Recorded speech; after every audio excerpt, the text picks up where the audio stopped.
안녕하세요. 마음 가는 대로 채널의 모루입니다. 스트라스부르에서의 짧은 일정을 마치고 스위스로 향합니다. 바젤역에서 한번 환승을 하는데 조금 걸어서 이동해야 하고 플랫폼이 많으니까 번호를 꼭 확인하셔야 해요. 인터라켄으로 바로 향하지 않고 루체른에 하루 머무는 이유는 역시 꽃보다 할배들의 여행지였기 때문이에요. 아니 농담이고요. 부모님도 저도 예전에 들르지 못했던 곳이라 일정에 넣어봤어요. 환승까지 30분 정도 시간 여유가 있어서 카페에 들어가 간단히 점심을 먹었는데요. 역시 스위스 물가는 후덜덜 하더라고요. 승강장이 한눈에 내려다 보이는 카페와 날씨 모두 만족스럽습니다. 이제 제가 앞서가지 않아도 자연스럽게 움직이시는 아빠와 엄마. 어쩌면 두 분이 체험하고 싶으셨던 건 바로 이런 것이 아니었을까요? 바젤에서부터는 스위스 패스 연속권을 개시했어요. 저희는 4일권을 예매했는데요. 대부분의 대중교통과 유람선, 박물관 등의 요금을 할인받을 수 있습니다. 하지만 일정에 따라서 다를 수 있으니까 확인하시고 예매하세요. 스트라스부르와 사뭇 다른 루체른입니다. 호텔이 중앙역에서 15분 정도 걸어야 하는 거리에 있는데 트렁크를 끌고 가기엔 불편한 돌길이라 택시를 탔어요. 예약해둔 투어리스트 호텔에 도착해 체크인 중입니다. 로비는 작지만 깔끔하고 세련된 느낌이었어요. 호텔 정문 밖으로 로이스 강과 한적한 오후 풍경이 보이고 리셉션의 데스크 직원들도 정중하고 친절했습니다. 스위스의 물가가 서유럽 국가들에 비해 높고 성수기에 접어든 때라 그런지 숙박비도 비싼 편이었어요. 하지만 꽃보다 할배의 데발랑스 호텔에 비하면 거의 절반 가격이었고요. 뷰 역시 별다른 차이가 없는 위치여서 결과적으로 좋은 호텔 선택이었다고 생각합니다. 참, 투어리스트 호텔에서는 무료 버스 이용이 가능한 게스트 카드를 제공하니까요. 잊지 말고 꼭 챙기세요. 정작 저는 깜빡했지만요. 지극히 현대적이면서도 레트로 감성까지 울씬 풍기는 호텔에 짐을 풀고 부지런히 길을 나서 봅니다.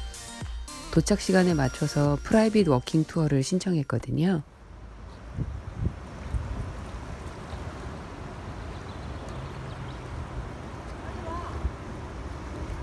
호텔 앞 강변길을 무작정 따라 걷다가 우연히 가이드님과 마주쳤는데요. 루체른 관광청 소속의 공식 가이드다운 해박하고 열정적인 안내를 받았네요. 루체른의 구시가지 알슈타트 입구에 도착했어요. 보존이 잘 돼 있어서 그런지 이제는 놀랍지도 않은 수백 년 된 건물들. 역사를 고스란히 담은 프레스코화를 배경으로 느긋하게 햇살을 즐기는 사람들마저 왠지 당연한 듯 느껴집니다. 대부분의 건물 외벽을 장식하고 있는 프레스코화는 종교적인 내용이 주를 이루는데요. 무신론자인 저에게도 흥미로운 이야기들이 가득하네요. 그저 잘 보존된 것뿐만 아니라 여전히 이용되고 있는 공간들이 많다는 점 역시 인상적입니다. 안내책자나 인터넷에서도 찾기 어려웠을 이야기들을 정말 많이 해주셨는데 남의 나라 이야기라서 그런가? 거의 잊어버렸어요. 전반적인 컨디션은 좋으셨지만 서양식 위주의 식단으로 인한 변비 때문에 힘드신 건 여전했던 아빠가 가장 반가워하셨던 곳을 만납니다. 바로 한식과 아시안 음식 전문 식당 마시다였어요. 가이드님 아니었으면 아예 모르고 지나셨을지도 모르겠습니다. 갓 조리에 따끈따끈한 잡채밥과 불고기 느낌의 소고기 데리야끼 덮밥을 포장해 호텔에서 먹었는데요. 한국에서 먹는 것과 다를 바가 없다며 두 분 모두 대만족하셨네요. 이제 버스를 타고 빙하공원으로 이동해 그 유명한 빈사의 사자상을 보러 갑니다. 정류장으로 가는 길 옆이 바로 선착장인 묘한 풍경. 모든 것이 뒤섞여 다소 어수선했네요. 그나저나 바삐 움직이다 보니까 호텔의 게스트 카드도 스위스 패스도 모두 깜빡해서 버스 티켓을 돈 주고 샀지 뭐예요. 아까워라. 빈사의 사자상은 1792년 프랑스 혁명 당시 부르봉 왕가를 지키다 전사한 스위스 용병 786명을 기리기 위해 만들었다고 해요. 부르봉가의 상징인 백합이 그려진 방패 위에 창을 맞은 채 쓰러진 사자의 모습이 처절하게 잘 표현되어 있습니다. 스위스의 척박한 환경과 산악지대 청년들의 용맹함이 빚어낸 비극적인 역사를 뒤로하고 이번엔 카펠교로 향합니다. 1333년에 건조된 204m 길이의 카펠교 천정에는 14세기 말 오스트리아 합스부르크 왕가로부터 독립한 루체른의 역사와 그 수호 성인들의 생애를 그린 110여 점의 그림이 있었어요. 그런데 1993년 화재로 대부분 소실되고 지금은 약 30여 점만 남아있다고 하네요. 화재 이후에 복원과 재건파 그리고 그대로 보존파의 주장이 대립했는데 결국은 후자의 의견이 받아들여져서 지금 그대로 유지되고 있대요. 남대문이 화재로 소실됐을 때 루체른 시민들도 아주 마음 아파했다더라고요. 관광지로서의 경제적인 이득과 역사적인 가치 사이에서 선택을 하는 건 어려운 일인 것 같습니다.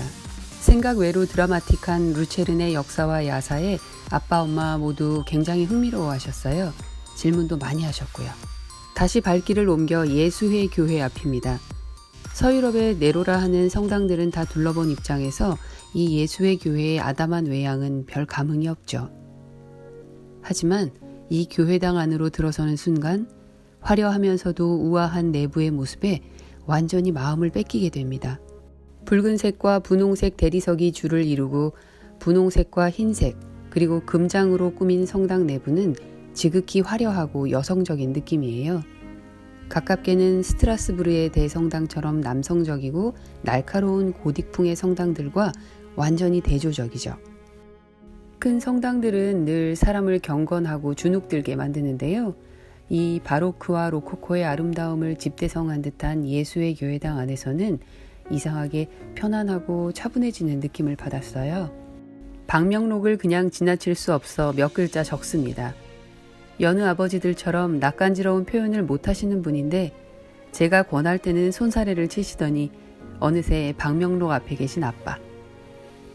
손주들의 이름과 함께 건강하길 바란다고 아주 짧게 쓰셨네요. 기왕이면 엄마랑 이 딸내미도 좀 올려주시지. 부모님의 연세를 고려해 조정해 주신 동선 덕에 무리 없이 즐거운 프라이빗 워킹 투어를 마치고 호텔로 돌아갑니다. 가는 길에 상점에 들렀는데 영수증에 스위스 프랑과 유로 금액이 모두 표기돼 편리하더라고요. 동생이 부모님 댁 옥상 텃밭에 지니와 물을 주러 왔다고 사진을 보냈어요. 내 똥강아지 보고 싶다.